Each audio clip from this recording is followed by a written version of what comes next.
Everyone, Mira Gold here, and welcome back to the channel. About a year ago, I started working with The Weight of Words, which is the title of this story.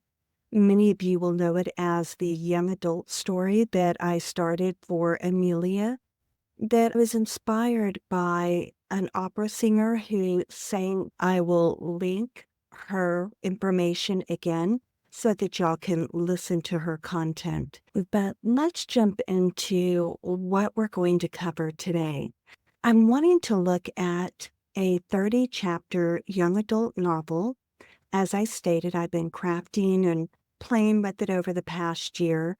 And trust me, this journey has been wild, and actually, it really needed to happen.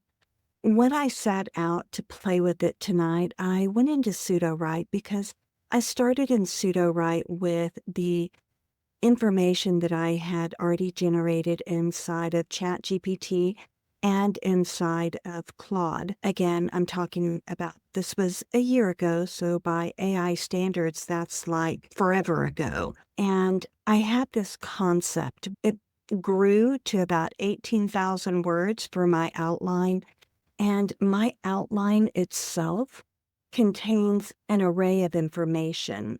So let me show you what that information consists of. As you can see inside of my navigation panel over here, that I have the title, I have information about the early concept. As you can see, it goes down quite a bit here to show you where my chapters are, my chapter summaries. Let's break this down a little bit. This is about Amelia, who finds solace and growth in an unlikely family in the world of music and the legacy set within a world that she did not know existed. Amelia was devastated by the loss of her mother, and she takes refuge in music. Through music, she begins to open up and realize that the weight of words can really impact an individual. So I do have the information here about the story, just a very short glimpse of what an early blurb would look like. I have my early concept, which was, again, when I listened in French sung through an operatic style. I don't speak French, so I don't want to butcher the title, but taking a look at this, I took this from an early concept a year ago, and we're talking, again, almost 18,000 words of information inside of this draft. Here we have the early concept, which you can see is multiple pages, and this was just me sitting down and writing down what my thoughts were on what that musical piece made me think. And I love to listen to instrumentals because I don't hear all sound bursts very well. So it's hard for me to pick out the sound of maybe the lyrics being sung and the melody of the instruments, or maybe the electronic music being played. I can't distinguish the two, so I do like to listen to instrumentals. And I like to form stories by listening to them. As you can see, it's quite lengthy. I talk about the accident, how her mother is on that winding road. You can definitely listen to that in a different video, and I'll link it. I just wanted to show y'all. This is all information that I set up prior. And I got to the point where I have my genre, I have my subgenres, the tropes that I wanted to use. I have my themes, motifs, some symbolism. I have a conclusion to the story, but I also had prompts. I took that first section from my story information all the way down to prompts, and I dumped that early on into Claude and into ChatGPT. At the time, it was 3.5, and then, of course, became 4. But I used my prompts. I used the step 1, and then I went on to step 2 to evaluate a synopsis. And then I went on to step 3 and step 4. Now, I pulled those out because I wanted to see what Grok would actually come up with. So I had Grok go through these specific steps. And again, it's detailed to match just my story. And again, it was made specifically for this story, all of these prompts. Here I have 14 numbered beats that I'm going to want in step 6. Here I have additional instructions and what I want it to do. Now, this was interesting, and I tried this prompt in multiple LLMs. And yes, I got some really good prose, but it wasn't the prose that I wanted. And I had worked hard on this specific prompt to break it down and make sure that it was going to fit the tone of the story that I wanted. And then I wrapped some of the story content from the early beats and summaries that I had created. And whenever I looked at these, I was able to say, okay, for character development, 25% for this young adult. I wanted world building, dialogue, percentages, conflict. Now, these will change, and the AI is instructed within some of the other prompts to alter these structures whenever it is generating prose. Grok actually did really well with this form of prompting. Now, this is not in JSON, but I have another version of it that does show it in JSON, and that I will show you. Let me scroll on down, and so here it lets you know that it's referring to specific steps. As I scroll down, you can see that the main genre is literature, fiction, young adult. I didn't get fancy. And of course, again, those tropes, themes, motifs, symbolism. I have another little conclusion about some of the interwoven elements that I wanted inside of the content. Now, I do have my generation prompts. I showed you what that basic prompt looked like, and then I began to wrap it into my story. And because my character encounters mutism that is self-inflicted, she must have those first few chapters where the mutism is interwoven, but then she moves into an area where she is completely mute and uses a notepad or something to write on. It'll be interesting to see how Grok handles that as it moves from chapter to chapter. Here, if you take a look at my JSON, it says to write in Amelia's first-person POV, present tense. I do have a setting and a tone. I don't have it mentioned here, but I have wrapped it inside of my JSON, which starts here with my little curly bracket. So as you can see, this is my story element. I have musical scenes. I have character development, world building, dialogue, musical interactions. So as I scroll down, you can see all the areas that this tends to hit. Why did I not add the setting and tone again? Because some of it is wrapped into my JSON, and then it is also wrapped inside of my story beats. Let's scroll down. We have musical scenes, character development, world building, dialogue. We want to look at the conflict, the tension, the action, the foreshadowing, friendship development, and backstory. The backstory is important, and that is something that is interwoven into my character list because I need to know what drives my characters, what motivates them. I need to know what type of personality my character has, and all of that falls inside of my character list. Now, keep in mind that I had prose generation prompt for chapters 1 through 3, and then I have it again for chapters 4 through 40 because I've made some tweaks to the actual main JSON prompt that the LLM is going to need to take a look at whenever I get to chapters 4 through 40. You'll notice that there's some of the same information, but here we have nonverbal dialogue. And I was really surprised to see that Grok actually adhered to that. Let's go ahead and scroll down. I do have a tone and style doc. These are just very simple, very short, and I have asked it to go in and give direction. Now, how did I get my specific voice?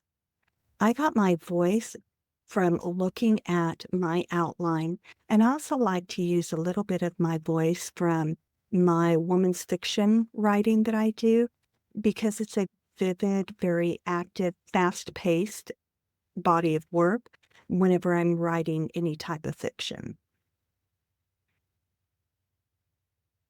And my genre, my style again.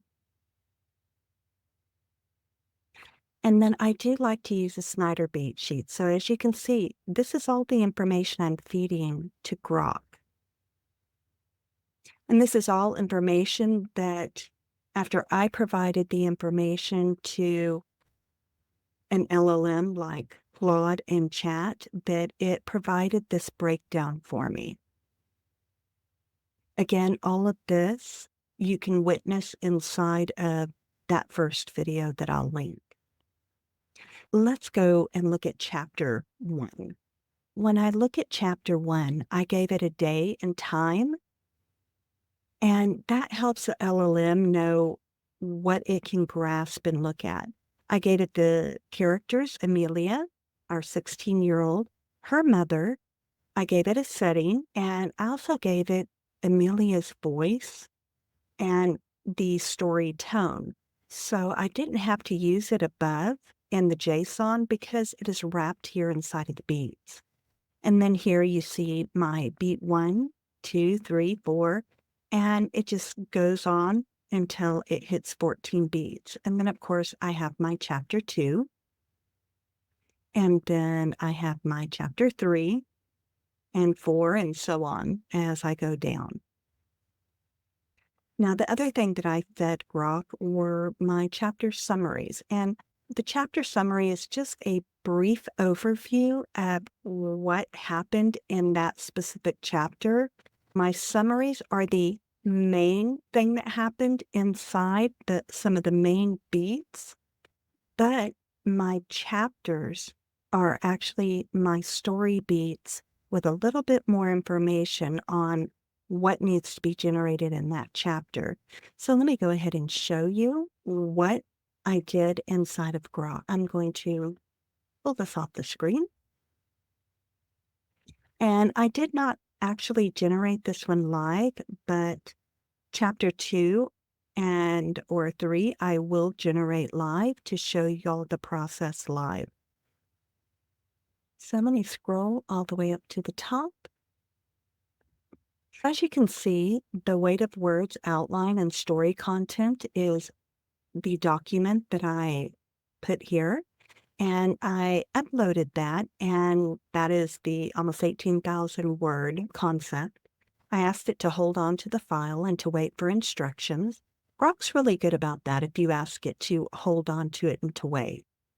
I asked it to then read over the concept and to let me know what it thought. And it's just because I wanted to prime it and get it ready to converse and give me feedback on what it saw. And I also wanted to make sure that it was understanding what was inside of the actual concept outline. Here it gave me the strengths as far as the emotional core and character arcs. It gave me music as a central theme. It gave me the symbolism, the motifs, the setting contrast. It gave me thematic depth. It also gave me the structure and pacing. Now, areas for consideration. I like that Grok does this. Grok actually will point out some of the areas where I might want to pay attention to things, and if I have additional information that I want to add to it, I can definitely redirect the AI on what it is that I'm looking for. These are some of the areas of consideration that the AI brought up, like the select mutism, and then Taylor's role, and then Walter's death timing. It's one of the characters she gets close to later on in the book. Then it has the Rye family history and the estate.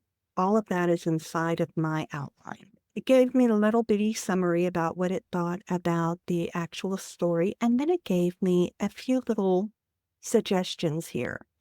And then it asked me about the observations.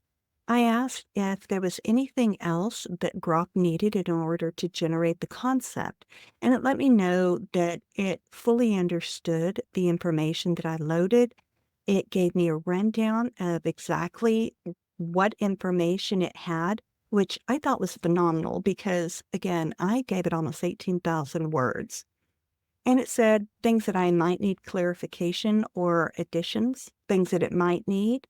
And it gave me some task priority, and it was talking about the steps. Remember, I was saying that I had steps 1 through 8 inside of my Word document, and I had pulled out the synopsis, the finalized synopsis that I had done inside of ChatGPT and Claude because I wanted to see what Grok would do. With all the early concept information that I gave Grok, I'm going to have him walk through these steps. And it's citing that it needs to develop more of the character information. It's going to pull from my document. So again, it's going to look at the setting specifics, the prose sample that I have given it, and then it's also going to look at the timeline and the subplots and how those are weighted. And those are all based off of the document that I provided. And again, all of that information in the concept was generated on one day. And it was something that I did, I guess, in about an hour and a half to 2 hours. And I did record that. Here, Grok is letting me know what its capacity is without further input. It's saying what it can do. It can write step 1 based off of the information that I gave. It can generate step 3. It can generate 5 and 6. It can proceed to 8. So then I came down and I said, let's do it.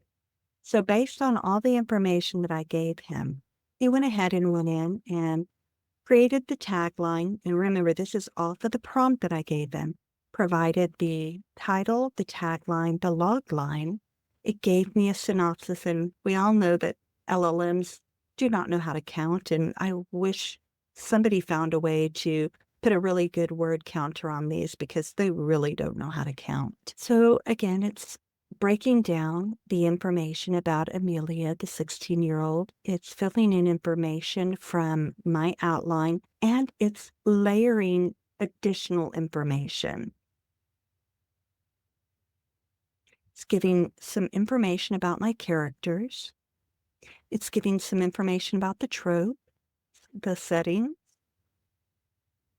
the descriptor words, which these are huge, people. If you are writing a character and your character is sassy, spunky, or he is really dominant, gruff, or gritty, then you need to make sure that you're using those descriptor words whenever you're prompting so that you can get that type of voice or personality tied to your character. And I'll show you where that goes. Let's see. Next step, synopsis. I said, let's do it. Do you need a prompt for that?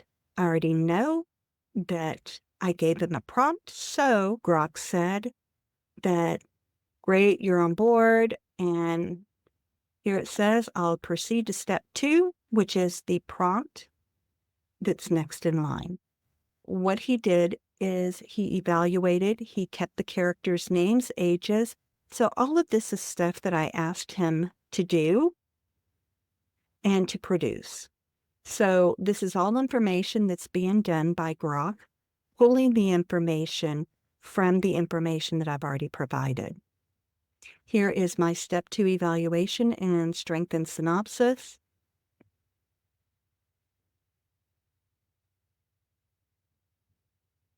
It's giving me a little bit more information.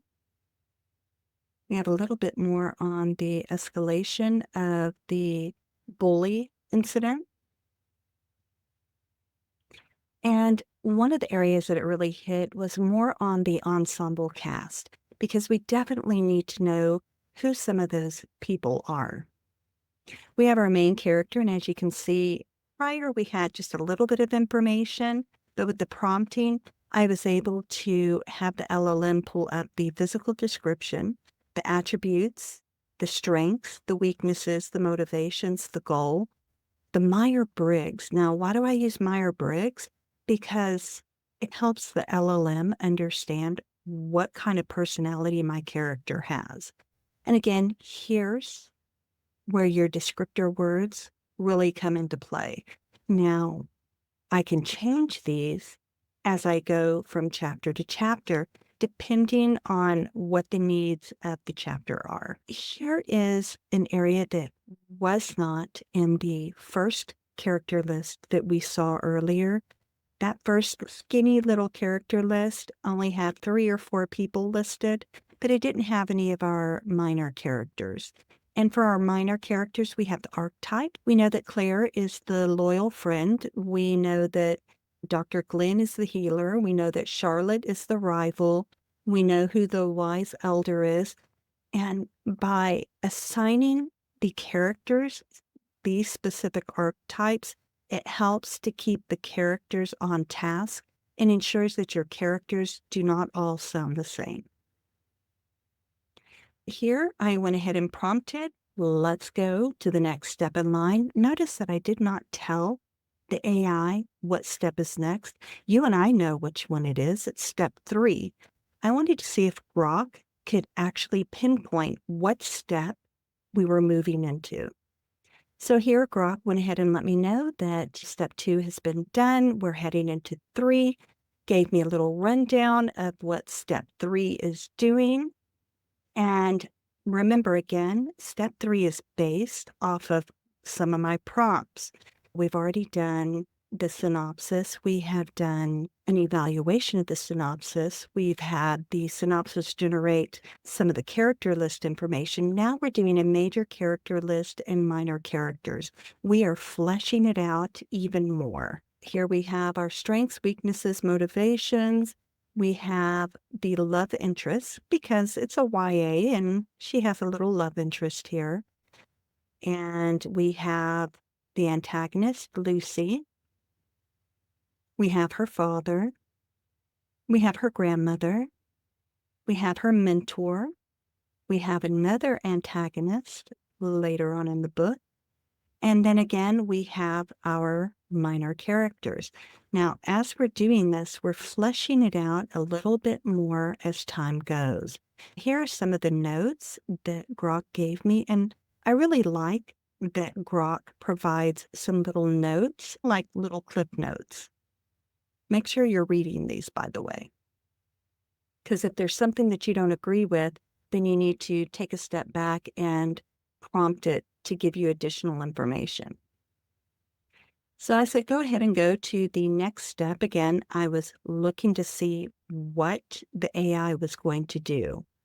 So I said, perfect, with your approval, stepping to step 4. Again, I did not tell it that we were going to 4. It is following my procedure. So here it's the detailed backstories. So this is giving me more information about Amelia. She was born in Willow Creek, and if anybody uses AI enough, they know that AI wants to name everything Willow Creek. So I thought an ode to AI, I would leave Willow Creek in there somewhere just because I know that's an AI-ism and that quirky little feel to it. Here it gives us more information about her and what has gone on in her life. I know that we have a love interest later on in the book when she is moved and is in the UK. Again, we have backstories even about the antagonist. And the reason why it's important to know who your antagonist is, because that will direct who your person is. And your antagonist can't be flat. A flat antagonist would be maybe Scar from Lion King, because he didn't have a whole lot of growth. But in this regard, for this story, I wanted Lucy to have some growth here. She grew up in a sleek London flat, the only child of a wealthy but distant parent. She has Her mother's a socialite, her father is in finance, and they look at appearance over affection. So she has grown up this way, and she's being told that she's nothing special. After a failed piano recital at 12, she envies that talent in Amelia. And that's where some of the issues begin to arise between Lucy and Amelia. Plus, I've worked in a little triangle where Lucy likes the love interest, and then the love interest wants to get together with Amelia, but Amelia is still recovering from the death of her mother. So we go down, and I give everybody a backstory. Even her father, who was married, his wife died during childbirth, and he felt that he could never sentence another female to possible death by marrying them, and so he vowed that he'd never have another child. Lo and behold, he didn't realize from a one-night stand that he had that Amelia was the byproduct of that. He did not realize that he had a daughter until Amelia's mother's death.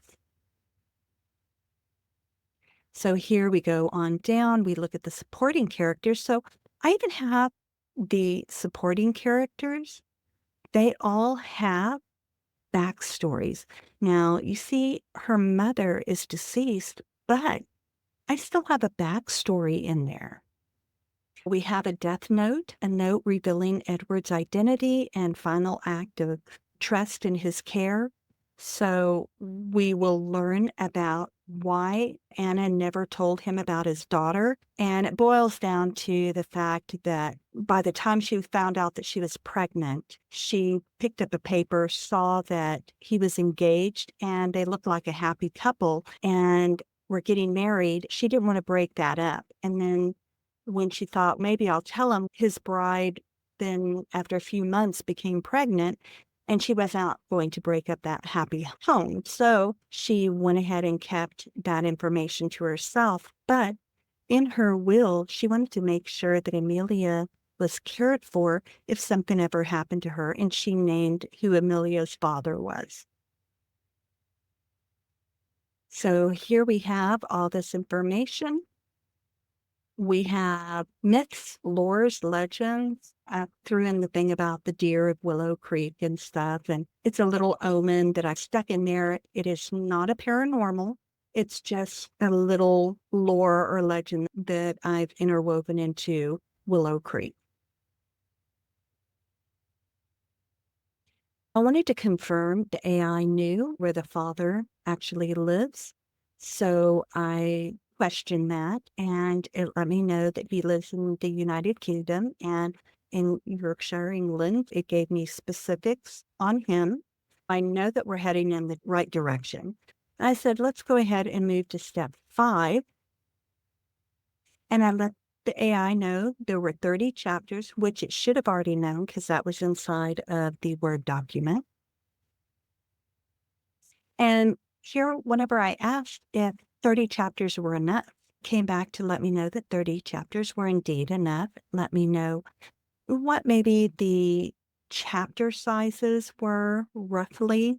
I'm not sure if I'm going to really take it up to 80 to 100,000 words, but we'll see where it falls when we're done. I'm thinking that it'll be closer to that 75, but who knows what the AI does and what prompting does and what I do on editing on the back end. Here we have the story arc coverage. We have POV focus. Here is some concern. Here it's saying for the subplot and exploration. Now remember, I already gave Grok some subplots and some plot points. So I wanted to see if Grok could latch onto those because that information is already in there. I'm curious what it's going to do. It told me that I could have taken it from 30 chapters to maybe 35 to 40 if I wanted to add additional key moments in. I didn't want to do that now. It doesn't mean that I'm not going to do that as we continue to generate. And again, I'm sorry that I'm walking through this. I just want to show the process here. Here we have, let's see, beats. It's giving me some beats here. I'm priming the system because I'm actually not going to use these, but I want to see what the AI is doing now. Keep in mind, I wanted 14, but Grok actually failed and gave me 6. So if I was wanting to have Grok generate all 14 beats, then I would have gone back and prompted him to redo this and give me the proper number of beats. I let it continue because I wanted to see where it was going to take these. And as you can see, it is using the Snyder beat sheet information here, but it's only still giving me 6 beats per chapter.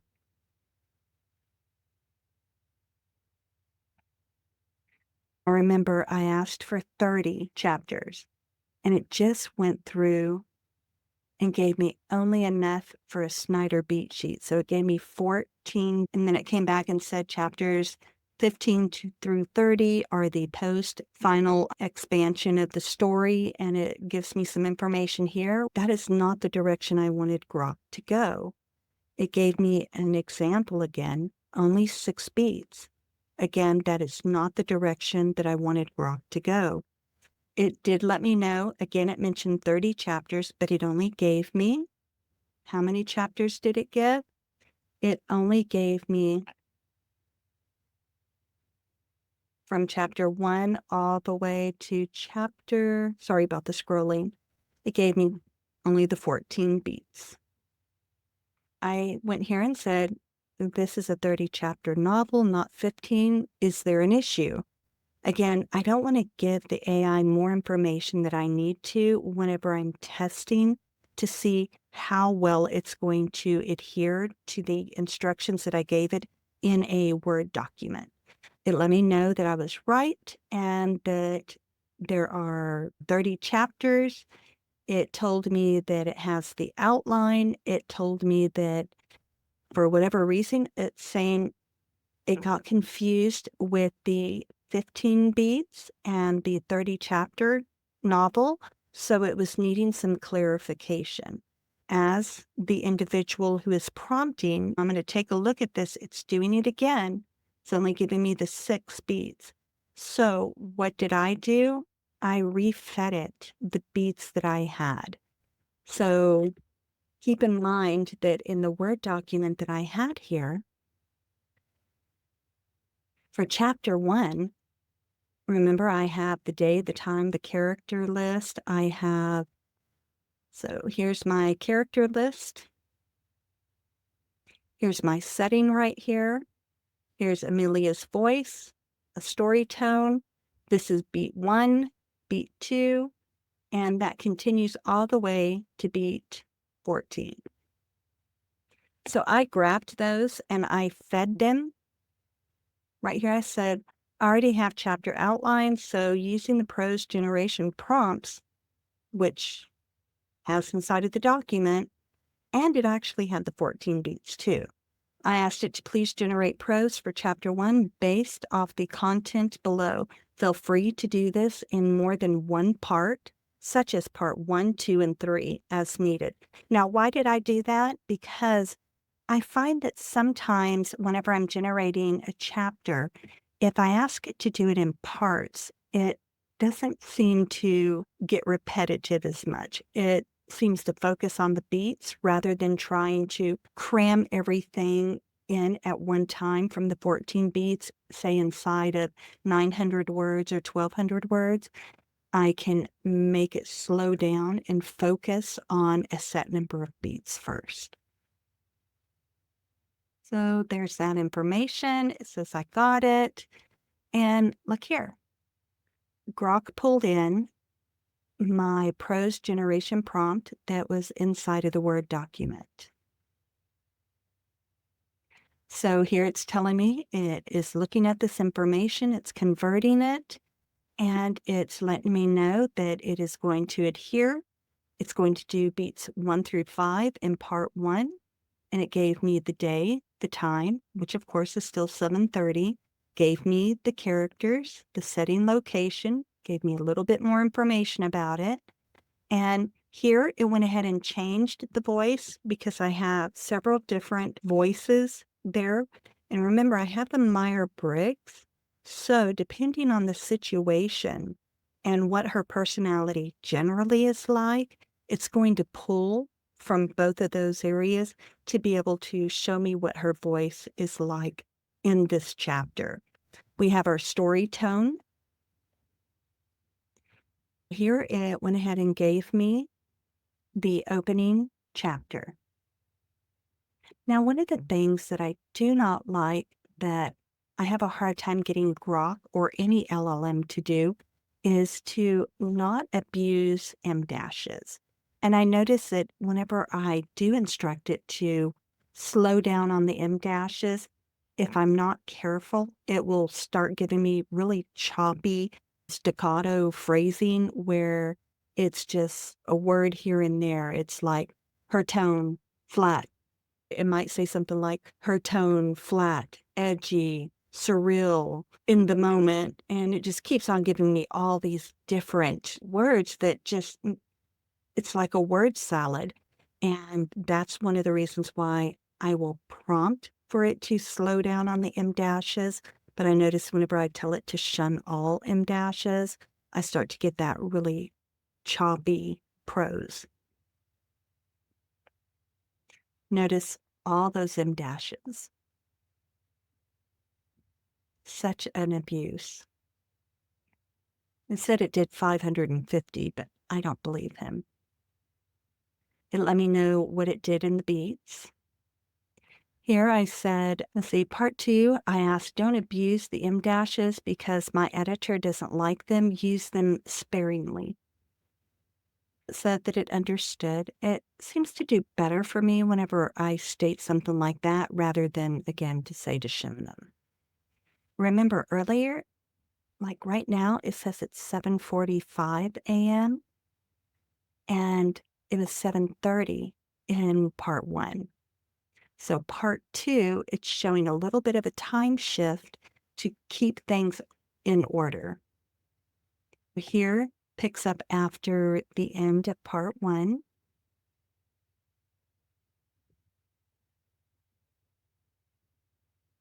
And of course, it asked me if I wanted to keep going. I told it to keep going because I wanted to see what it was going to do.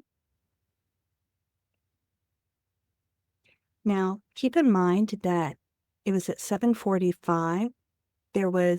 She crashed. Her mother crashed trying to avoid a deer, went off the road, hit a tree, and it was 7:45 in the morning when it happened, and rescue people did not find them until the afternoon. So here she's already in her hospital bed.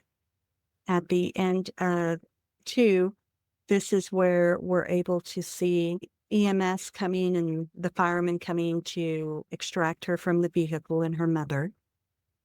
She's in the hospital, and that's why here she's already lying in a hospital bed.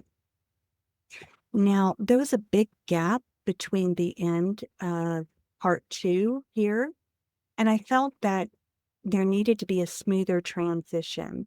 So one of the things that I did after part 3 was generated is that I went ahead and said, I need part 3 to transition into this part of the chapter. So I edited and refed chapter 1, part 1 and part 2, which I did very little editing on. Definitely took out some of those M dashes. I left a few of them in.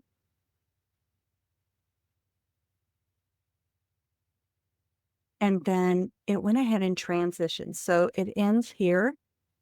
And it was interesting to look at where it ended here with my silence becomes a cage I've built. Because if you look, it picks up where her hand is shaking. She can't answer. It's letting us know that she's in that cage and that it's a cage of her own making. So it did transition. The only problem is that I felt that it was rushed. I felt that the information in there that the AI needed to slow down. So I asked it if it could expand it again. And remember, I fed it a lot of information on what my story concept was. It let me know that, yes, it was rushed. And remember, it's doing beats 11 through 14, and it's expanding the scene. And again, it's talking about the silence becomes a cage that she has built herself. And there we are. That is the end of that chapter. It's letting me know. Again, I really that Grok does this. It gives me an explanation as to what it did. So these notes, definitely, I like getting those. I know that it fills up the context window, but it gives me a bird's eye view of what Grok interpreted and what Grok applied. And again, yeah, no, it does not know how to count. So I said, here's chapter 2, because I went over and grabbed the outline for chapter 2, the story beats. And you can see that she's grief-stricken, she's still mute, she's with her friend. This is Saturday afternoon. She's been in the hospital for a couple of days. There's going to be a CPS worker that comes in. The attorney's going to come back. We have 2 of her friends, Claire and Tyler. We have the pilot, because she's going to be flying from the US to the UK. And then we have her meeting her father and her grandmother. She also meets the groundskeeper, Mr. Ward. But before all that happens, she attends the funeral. So it starts her out at the funeral, her being intercepted when she's trying to sneak away by the attorney. She's put on the plane. She arrives. So I'm giving it a blow by blow of what's happening just in thin beats. So it's letting me know it's going to keep up with that part 1, part 2, part 3. And here's 2. I have not edited 2, so I will definitely do that, and that will be another video that we'll work on. But let me go ahead and show you what I ended up with for chapter 1 with everything that was generated. I'm a little over 2,600 words, which isn't bad for a chapter. Now, could I add additional information to this? You bet. Now, the other thing that I do, and I know a lot of writers don't like to see all of the marks. I like to see all the markups. I leave my markups on, and I also leave Grammarly on, because I like to know how many errors are showing up. I will look at some of these items that are underlined in blue, but what I generally really pay attention to are the items in red, because those are critical. Now, if you want a glimpse of the whole chapter, I actually sent it to ElevenLabs. And when I sent it to ElevenLabs, I thought it was pretty cool, because I was able to upload the whole chapter. And let me show you. Let me pull that one up in just a minute here and find my ElevenLabs. So here under ElevenLabs, you can see that I have The Weight of Words by Mira Gold. I put 1 second between the opening and chapter 1, and I actually cloned my voice on ElevenLabs, and I just applied that, and I put the whole chapter in here. It roughly ended up being, I want to say, about 15 minutes, I think. It was 18 minutes. So anybody who is interested in maybe listening, this is my cloned voice, and this is what I downloaded from ElevenLabs. The Weight of Words by Mira Gold, Chapter 1. The car hums beneath me, a low, stubborn note that matches the thrum in my chest. I glare out the fogged-up window. Trees blur past, branches clawing at the gray sky, and I can't keep it in anymore. You're ruining everything, Mom. My voice cracks like a snapped string, sharp and jagged, bouncing off the dashboard. It's just a spring break trip. Me and Claire and Tyler. No adults, no rules. Why can't you let me live a little? Mom's hands tighten on the wheel, her knuckles whitening like ivory keys under too much pressure. Amelia? I said no. Her tone's a flat final chord, the kind she uses when she's done teaching piano and wants silence. You're 16, not 20. A trip like that, unsupervised in some rundown cabin, it's too risky. As you can see, AI narration isn't perfect, but I think it actually did a pretty good job. And I listened to the whole 18 minutes of it. And in the beginning, I want to say about a year and a half ago, when I first started playing with ElevenLabs, there were so many artifacts, and you get maybe 5 minutes in, and then it would just sound like Darth Vader came in. AI has improved so much with narration now that the AI narrators have gotten better. And I love the fact that I can clone my voice and I can use it. Is it as if I had read it? No, but let me tell you, at least it doesn't make mistakes or mispronounce words. So that part's pretty cool. Now, does it have issues whenever it's trying to pronounce a word that might be foreign or odd wording? Definitely, and that's when you have to go in and work with it to see what phonetically is going to work. That actually concludes my first chapter, just to give you an idea. I did try to start this inside a pseudo write. As you can see, I have my concept here, Amelia. And again, I started working on this a year ago. So I had my early concept in here, which you saw that earlier. I have my prose generation for my chapter 1 through 3, my JSON prompt. I have it for my chapters 4 through 30. I have my tone style prompts. I have all of my same information that was in my Word document that I fed to Grok. I had here, but it was interesting to see. Here it says, the dense fog clings to the trees lining the winding country road. It's not bad, but I really liked the tone that I got inside of Grok. And the other thing that I liked is the continuity. Now, if I am generating, I will tell you right now that my go-tos whenever I'm generating, if I'm using something direct, I like to use Grok. Definitely Grok has been my go-to number one right now.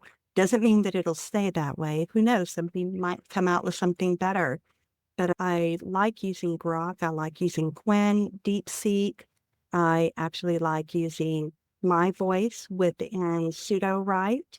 And my voice allows me to go in and actually use my voice. I have trained models that I can come in here and I can take a look. Don't have access to it here, but I have access to it in my other profile. Because back whenever I had this profile, I did not have the use of my voice. If you're in pseudo, then this is pretty common for people to see today.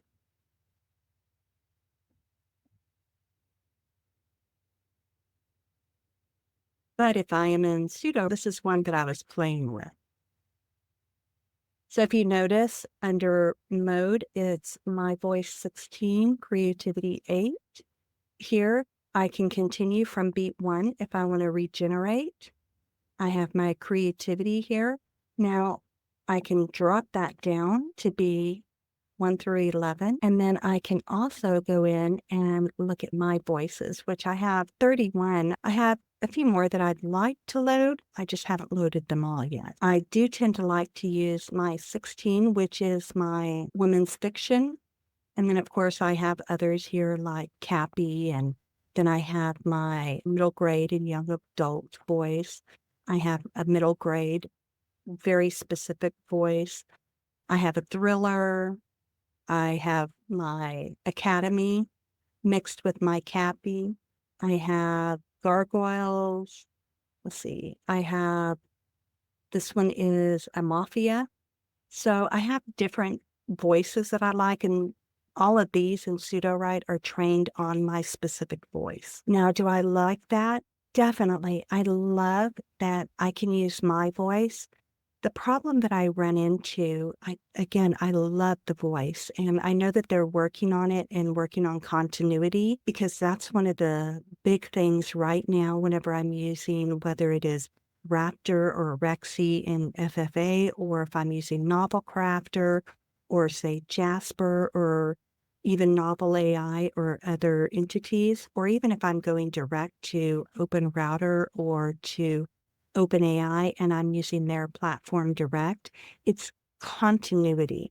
And if you're having to generate your chapters siloed, that's where issues come into play.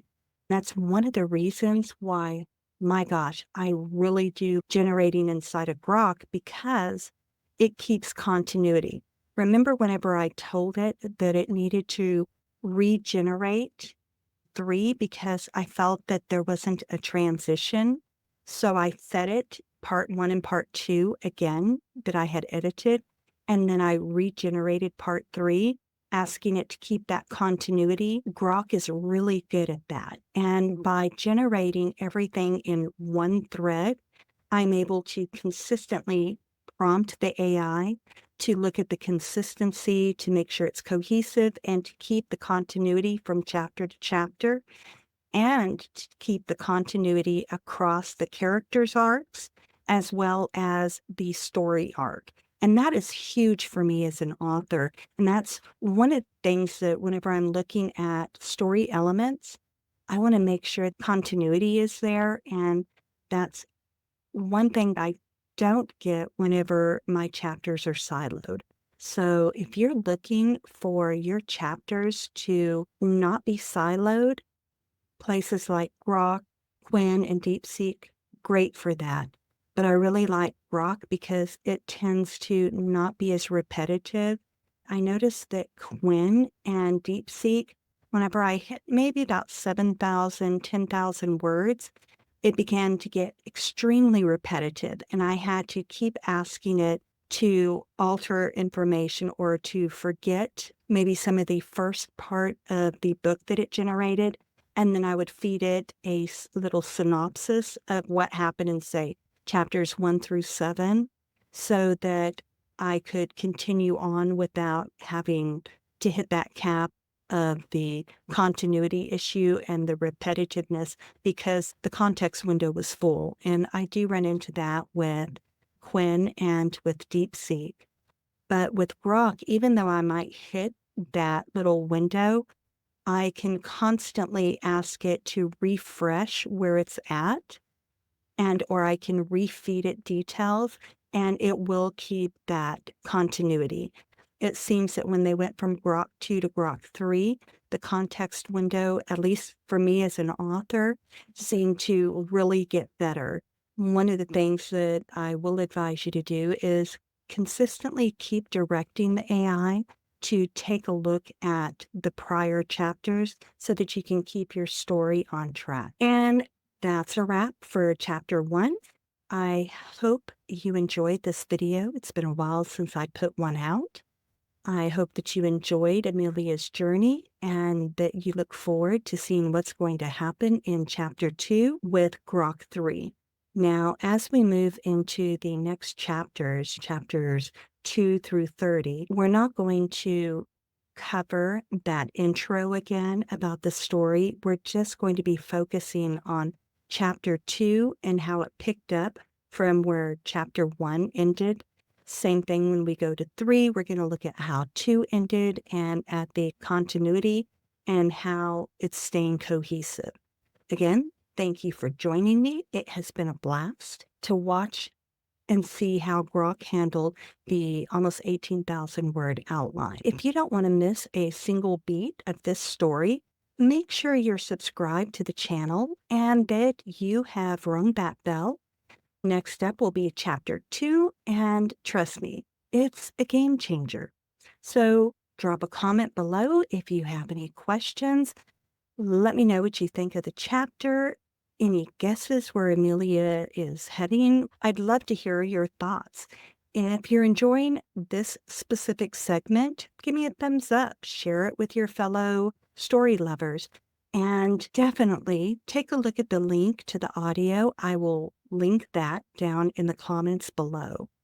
I will see you on the next one. Thanks for watching. Mira Gold out.